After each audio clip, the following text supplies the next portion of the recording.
گزشتہ نشست میں ہم نے جو ترتیب وقفی مشقی کے متعلق مذاکرہ کیا، تینوں ترتیبیں حل آیت کی اس کا خلاصہ اور نچوڑ یہ ہے کہ بچے کے اندر ناظرہ خوانی کی صلاحیت پیدا ہوتی ہے۔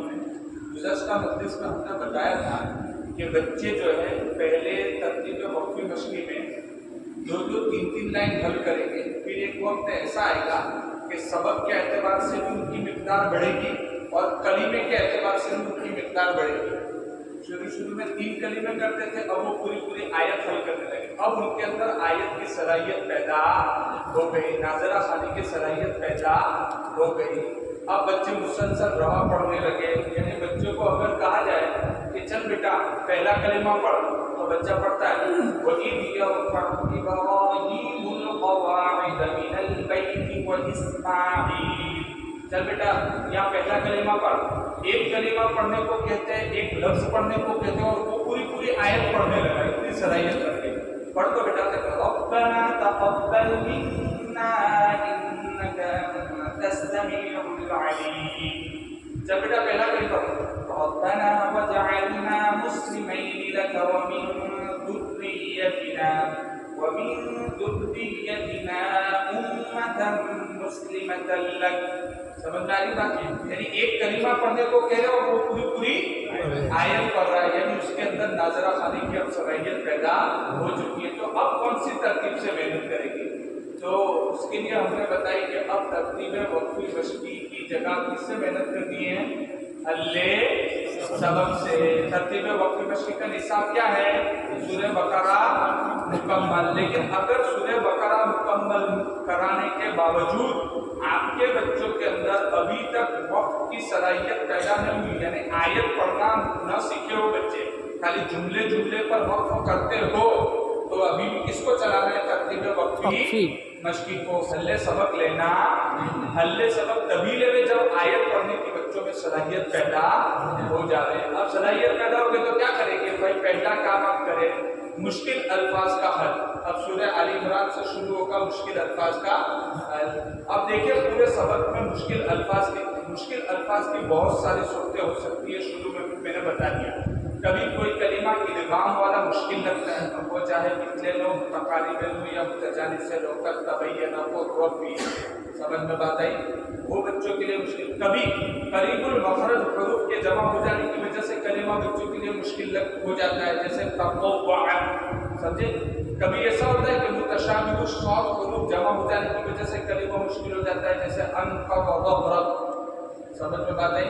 کبھی تشدید پیر بپے آنا شروع ہو گئی تو کلمہ مشکل ہو گیا، قطعی سجل من معک وغیرہ ذالک، سمجھ میں بات آئی؟ یا کبھی 4 حرفی سے زائد کلمہ ہوتا ہے، وہ بچوں کے لیے مشکل بن جاتا ہے۔ تو استاد کو اپنے پاس پڑھنے والے بچوں کا بخوبی علم ہے کہ ان کے لیے کلمہ کون سا مشکل ہوتا ہے۔ کبھی الف لام قمری شمسی والا کلمہ مشکل لگتا ہے، کبھی کوئی کلمے میں حروف زائد آ جاتے ہیں، زوائد حروف آ جاتے ہیں، تو وہ کلمہ بچوں کے لیے مشکل ہو جاتا ہے، جس کے اوپر کوئی علامت علامت نہیں لگے ہوتے۔ تو مشکل کلمات کی بہت سارے مختلف صورتیں ہیں۔ آپ اپنی جماعت کے حساب سے جماعت کے بچوں کو دیکھیں کہ بچوں کے لیے کون سا کلمہ مشکل لگتا ہے، وہ سبق میں آنے والے کلمات کو آپ پہلے سے بورڈ پر نوٹ کر کے رکھیں۔ سبق حل کرنے کی ترغیب دی نہیں، نیا سبق آنے والے سبق کے ٹوٹل مشکل کلمات کو پہلے سے بورڈ پر لکھ کے رکھیں۔ جیسے ہی آج کا سبق مکمل ہو، سبق حل کرنے کی ترغیب دینے سے پہلے آنے والے مشکل کلمات کو پہلے بورڈ پر حل کرا دیں، پہلے پڑھا لیں۔ بچے پڑھ لے وہ کلمات تو ٹھیک ہے، اگر نہیں پڑھ پاتے تو پھر اس کو حل کرا تو اس کے حل کرنے کی بھی الگ صورت ہے۔ جو کلمہ نہیں پڑھا جاتا اس پر چوکڑی لگا دیتے، اور جیسے حل بتایا تھا نا ہم نے تشریح کے بیان میں کہ بھائی اس کا حل اس طریقے سے بچوں کو بورڈ پر کلمات حل کرائے۔ دوسرا طریقہ یہ ہے کہ سبق حل کرنے کی ترغیب دے دے بچوں کو، جاؤ بیٹھو اور سبق حل کرو، سمجھ میں بات آئی؟ اب جو کلمہ آنے والے سبق میں آپ کو مشکل نظر آ رہا ہے وہ مجھ سے پوچھو، اور بچوں کے ساتھ پھر اس کلمے کا ہم مذاکرہ کرنے لگیں۔ سمجھ میں بات آئی؟ ایک تو سبق حل کرنے کی ترغیب سے پہلے بچوں کے حساب سے جو کلمات مشکل لگتے ہیں، کون سی مشکل صورت، کلمات کی مشکل صورت میں سے کون سا کلمہ بچوں کو مشکل لگے گا وہ آپ کو معلوم ہے، وہ مشکل کلمات بورڈ پر لکھ کر پہلے ہی سال کروا دیں۔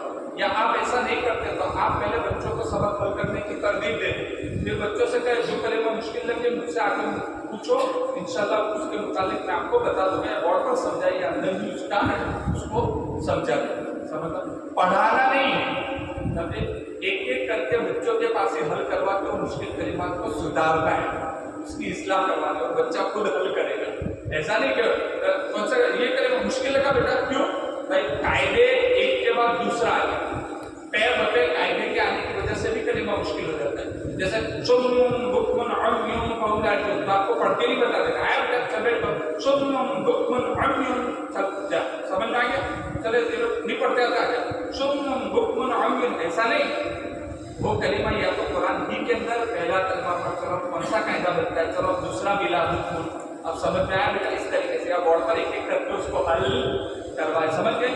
تو پہلا کام ہے مشکل الفاظ کا حل کروائے، اب بچوں کو صرف مشکل الفاظ آتی ہے وہاں اٹک ہوتی ہے، تکرار ہوتی ہے، یاد آؤٹ ہے، تو ہم نے کیا کیا بھائی جو سب سے ضروری کام ہے بھائی گھر بناتے ٹائم جو سب سے ضروری چیز ہے اس کو پہلے لایا جاتا ہے، سمجھ میں بات آئی، اور کام شروع کیا جاتا ہے، تو جو سب سے ضروری ہے وہ کیا تھا، اس کے لیے مشکل الفاظ کا حل ہم نے کروا دیا۔ کچھ اساتذہ ہمارے ایسے بھی کرتے ہیں بھائی جو کلمہ مشکل لگے اس کو پینسل سے ٹک کر دو اور پھر میرے پاس آؤ سارے مشکل کلمات کو لے کر، پھر وہ اس کو بچوں کو حل کرواتے ہیں، لیکن بچوں کے پاس حل کرواتے استاد پڑھاتے نہیں، سمجھ گئے؟ اس کے بعد دوسرا کام ہے نمونہ پیش کرے، یعنی استاد خود نیا سبق مشق کر کے سنائے گا۔ اب نیا سبق شروع ہو گیا ہے تو استاد کو چاہیے کہ ہر نماز کے بعد 5-10 منٹ کا وقت نکال کر جو سبق استاد کو بچوں کو پڑھانا ہے اس سبق کا اچھے طریقے سے مطالعہ کرے، اچھے طریقے سے اس کی مشق کرے، اور جہاں وقت کو کروانا ہے بچوں کو وہاں وقت کی نشانی لگائے، جہاں اعادہ کرنا ہے وہ اعادے کو بھی استاد طے کر لے اور اسی کے مطابق دوسرے دن سبق پڑھائے، کم سے کم 3-4 مرتبہ اس کا مطالعہ اور اس کی مشق کرے۔ ابھی ایسا ہوتا ہے کہ اپنے کو تو حافظ ہے، اب اس کی کیا مشق کرنے کی ضرورت ہے، سمجھ میں بات ہے؟ حالانکہ بغیر مشق کے ہم کو بچوں کو پڑھانا چاہیے نہیں۔ قاری احمد اللہ صاحب بہت بڑے قاری ہیں، لیکن وہ کہتے ہیں کہ ایک رکوع تو میرا روزانہ مشق کرنے کا اور ایک رکوع تو جو بچوں کو پڑھا رہا ہے، کبھی ایسا نہیں ہوا کہ میں نے بغیر مشق کے ان کو پڑھایا ہو، اور ہمارا ایسا ہے کہ کبھی ایسا نہیں ہوا کہ مشق کر کے ہم نے پڑھایا، سمجھ میں بات ہے جی؟ تو مشق کی عادت ڈالے، اب مشق کرے، وقت کو اعادہ کی نشانی پہلے آپ طے کریں، پھر وہاں جا کے ایسا نہیں ہو بچوں کو پڑھا رہے استاد خود کنفیوز ہے، کہاں وقت کرو، یہاں کے یہاں، کہاں سے اعادہ کرو، یہاں سے کہ یہاں سے، کیونکہ استاد نے مشق کی نہیں ہے، اور نہایت ادب و احترام کے ساتھ بیٹھے اور وہ سبق کے 4 کام ہمیشہ گنگناتے رہے، دھیان سے سنو، اندر دیکھو، انگلی رکھو، پڑھنے والوں کے ساتھ آہستہ آہستہ پڑھو، غلط پڑھو نہیں، غلط سنو نہیں، اس کا بار بار مذاکرہ کرتا رہے استاد، اور اس کے مطابق خود بھی عمل کرے، یہ نہیں کہ پڑھا جا رہا ہے قرآن اور خود موبائل لے کے بیٹھے، سمجھے؟ یا قرآن پڑھا جا رہا ہے، استاد ہم تو تھوڑی بھی بات کرتے تو آپ تو کہتے ہیں کتنی نیکیاں چھوٹ گئی، اور ابھی آپ تو ماشاءاللہ موبائل پہ بات کر رہے ہیں، سمجھے؟ تو قرآن کی جو عظمت احترام کو ہم بچوں کو سمجھانا چاہتے ہیں وہی عظمت احترام اور ادب ہمارے اندر بھی ہونا چاہیے، اسی عظمت اور احترام کے ساتھ انشاءاللہ آپ بھی اپنے بچوں کو سمجھاتے ہو تو آپ بھی عمل کرو تو بچے بھی اس پر عمل کریں گے، سمجھ میں بات آئی جی؟ اور قرآن کی خوب عظمت سکھاؤ، اس کو وضو کے ساتھ باوضو پکڑو، سمجھ میں بات ہے؟ اور غصے ہو جاؤ تو قرآن پھینک مت دو، کچھ اساتذہ تو یوں کرتے ہیں غصے ہو گئے تو قرآن پکڑ دو اور اس کو پھینک دو، یہ قرآن کی عظمت نہیں، بہت بڑا گناہ ہوتا ہے، ایسا نہ کریں۔ تو قرآن کی عظمت ہم خود بھی سیکھیں، قرآن کا ادب ہم خود بھی کریں اور بچوں کو بھی سمجھائیں، تو یہ نمونہ ہے۔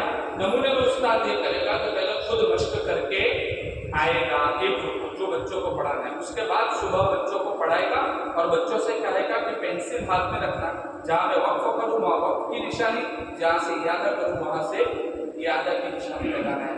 اس کے بعد مشق کا وقت دے، ابتدا میں جب بچے ایک ایک آیت حل کرنا سیکھ گئے، وَإِذْ يَرْفَعُ إِبْرَاهِيمُ الْقَوَاعِدَ مِنَ الْبَيْتِ وَإِسْمَاعِيلُ، تو وَإِذْ يَرْفَعُ ابراہیم کو مشق کا وقت دے، حلقوں میں بیٹھو، اس آیت کو بغیر اٹک کے اور بغیر تکرار کے پڑھو، آیت کو مکرر کرنا، آیت میں اٹک آنی چاہیے، ایک سانس میں بچہ مطلوبہ مقدار کو بغیر اٹک کے پڑھ لے،